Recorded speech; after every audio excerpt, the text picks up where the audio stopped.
What's going on, guys? It's Greg here, aka NYPrepper. It is Wednesday, November 1st, 2023, and I have an emergency alert to share with you guys.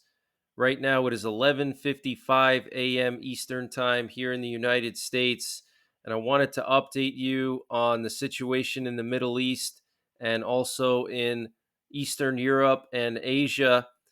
We have some major breaking news coming out of Asia. So apparently, North Korea tested the Hwasong 18 ICBM, which has a range of 6,600 kilometers. And Kim Jong un has ordered the North Korean army to enter a state of combat readiness due to tensions with the U.S.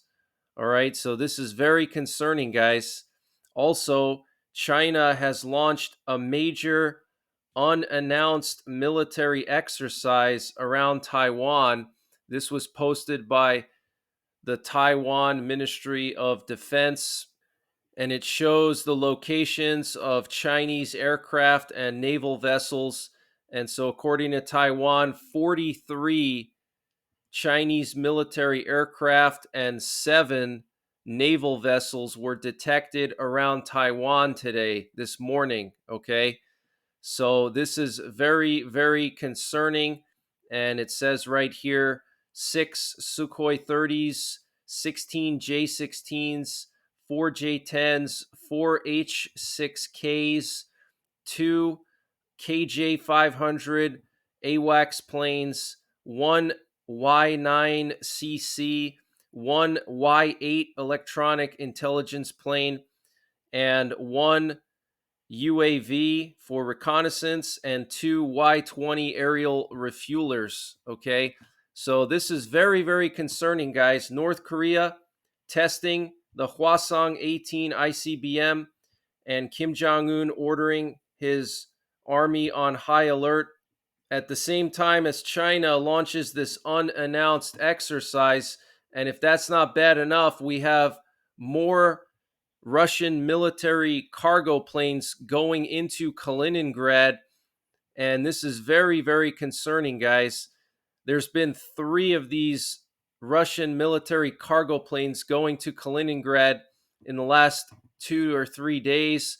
So here we have one that came in this morning, and you can also see US and NATO reconnaissance planes patrolling Poland and the Baltics. And this was yesterday. We had Forte 11 patrolling Poland all day yesterday for the first time ever. Forte 11 has never been deployed to Poland. And here we have another Russian military cargo plane leaving Kaliningrad. This was yesterday. You can see Forte 11 down here in northern Poland. And here we have another Russian military cargo plane that arrived in Kaliningrad yesterday.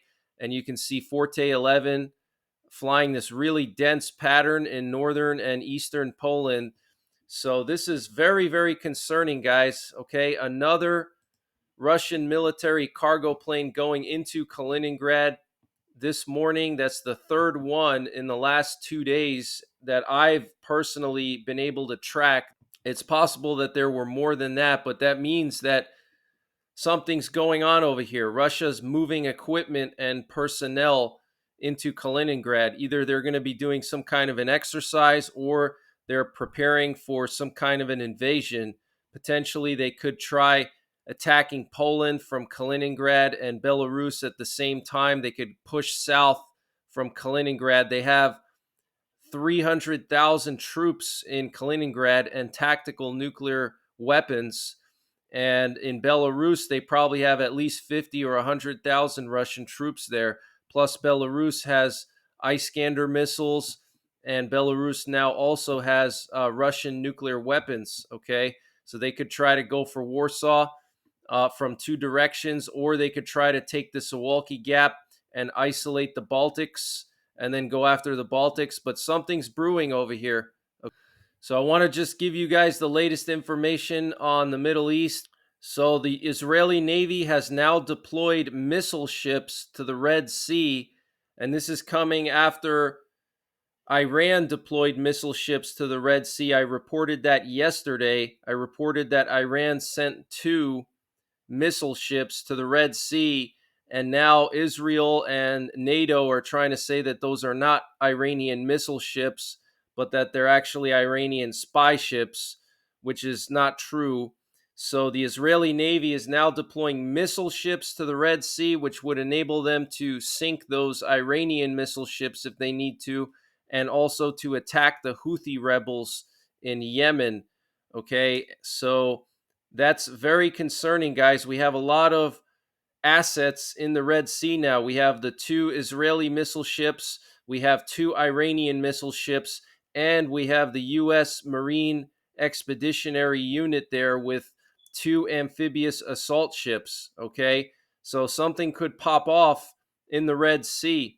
And Jordan expelled the Israeli ambassador today, which is very concerning because Jordan has always been sort of an ally to Israel. So Jordan expelled the Israeli ambassador, and U.S. Senator Marsha Blackburn is claiming that Hamas is holding nearly 500 Americans hostage in Gaza. And according to the Financial Review and Bloomberg, the U.S. and Israel are weighing the deployment of a multinational force into the Gaza Strip. And the reason they would do this is to keep the peace, so to speak, and to rebuild Gaza. All right. So this is very, very interesting and sort of concerning. The U.S. and Israel are exploring options for the future of the Gaza Strip, including the possibility of a multinational force that may involve American troops if Israeli forces succeed in ousting Hamas, people familiar with the matter say. All right, so they want to put U.S. and multinational troops into Gaza after Israel eliminates Hamas. And here we have what I believe to be the location of the Dwight Eisenhower aircraft carrier as of this morning on November the 1st.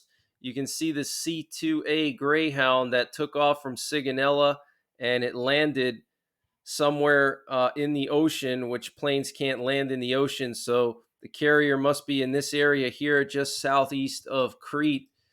And here you can see this Greyhound just circling right before it landed on the carrier. And these planes are used to resupply aircraft carriers.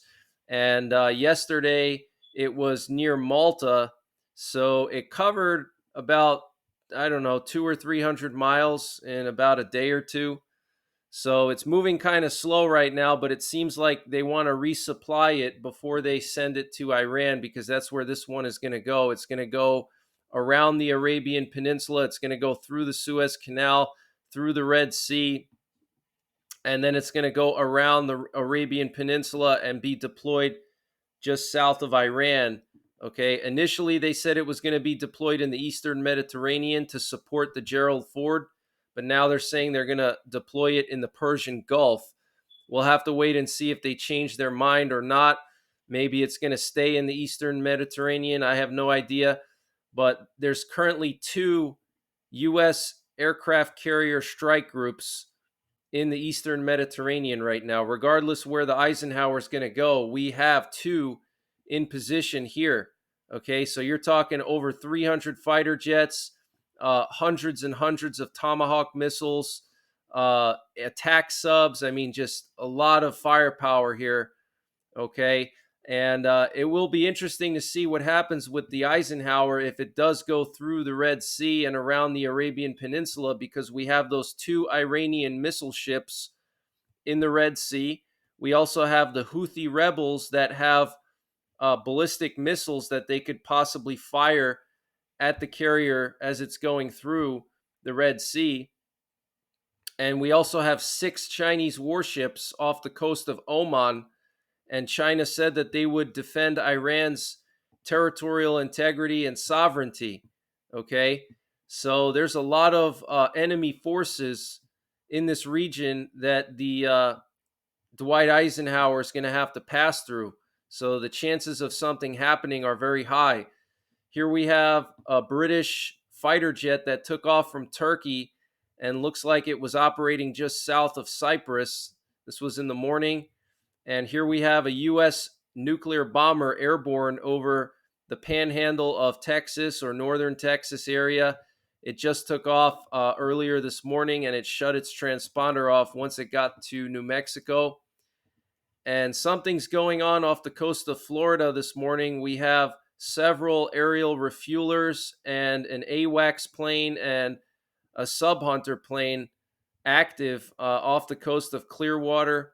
So not sure what's going on there, but that's pretty unusual. And we have an F-35 flying over central Wisconsin, just north of the Wisconsin Dells.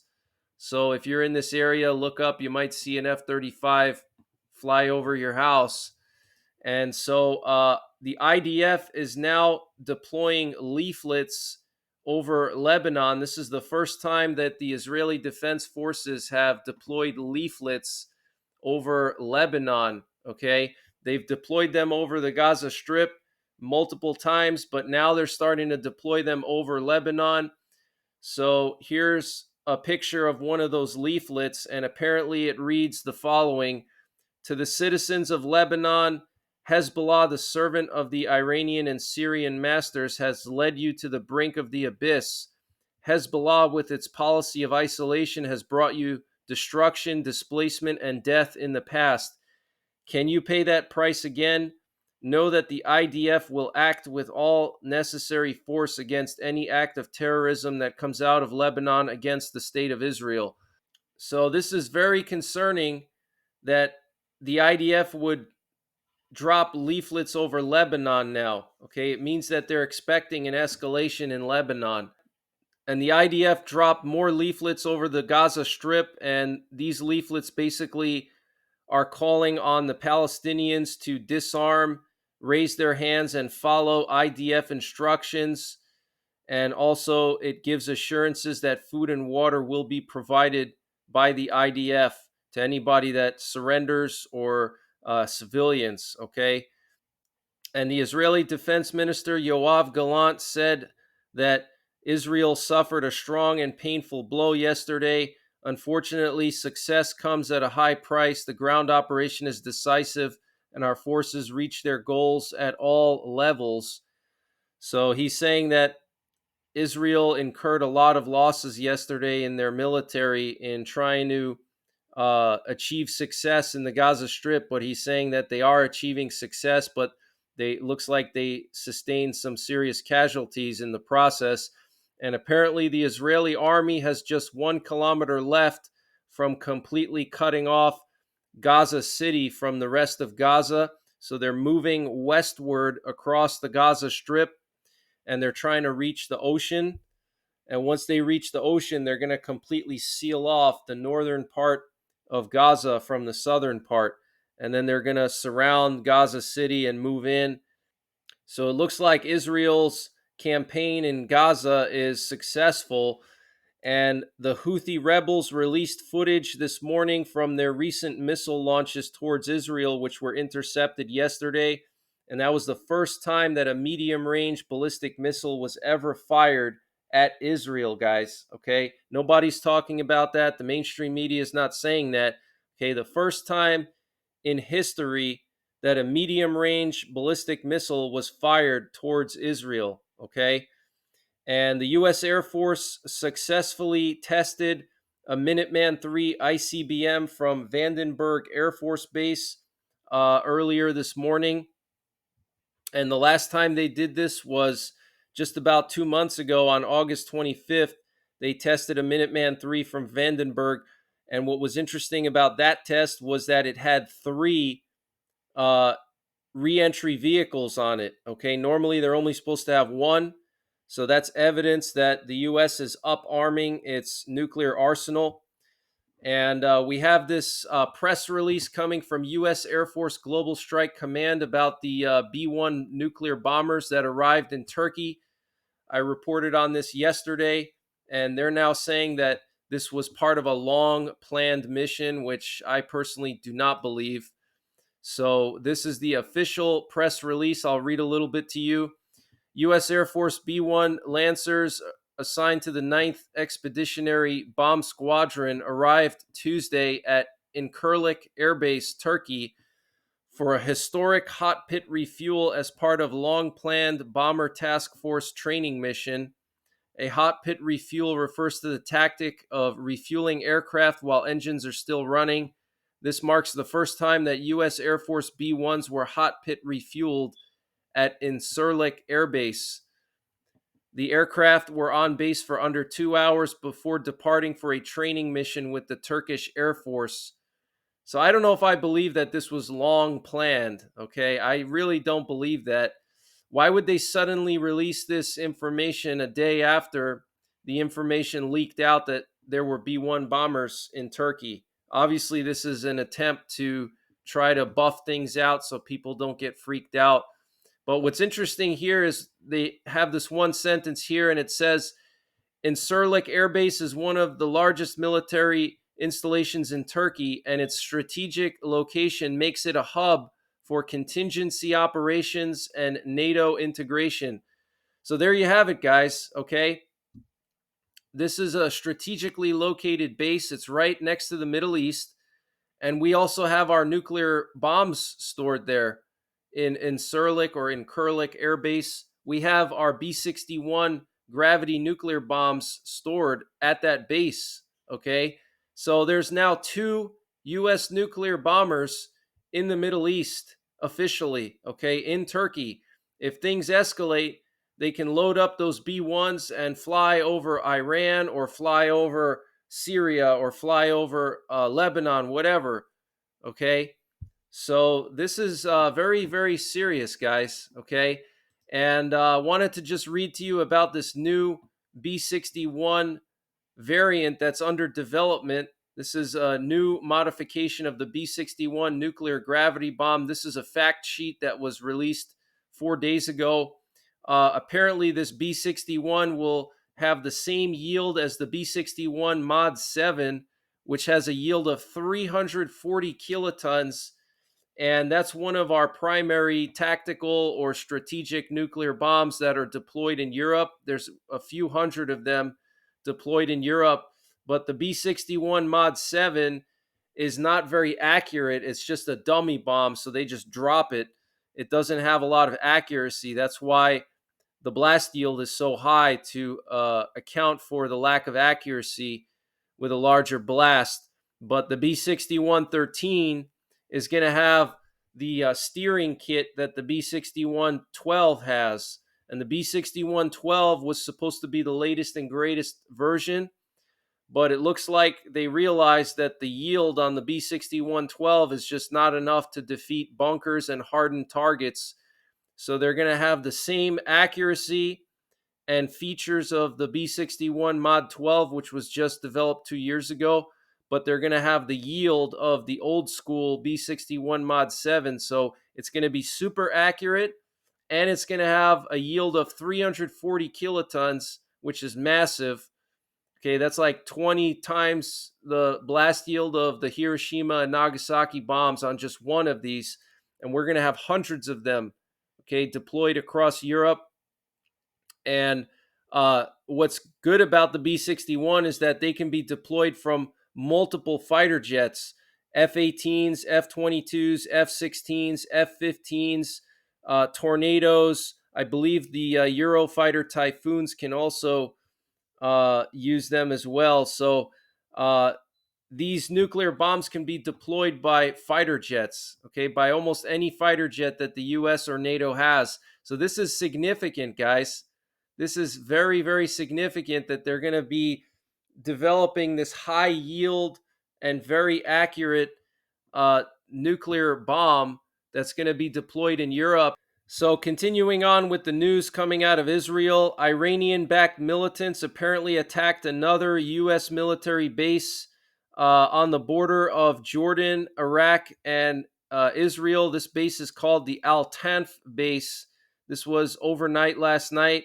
The Egyptian army as well as the Israeli army have deployed tanks near the Rafah border crossing. So that's pretty concerning, because Egypt put their military on high alert yesterday, and the Egyptian prime minister or president said that they were willing to sacrifice millions of Egyptians to protect Egypt. And they said repeatedly that they wouldn't allow the resettlement of Palestinians into Egypt.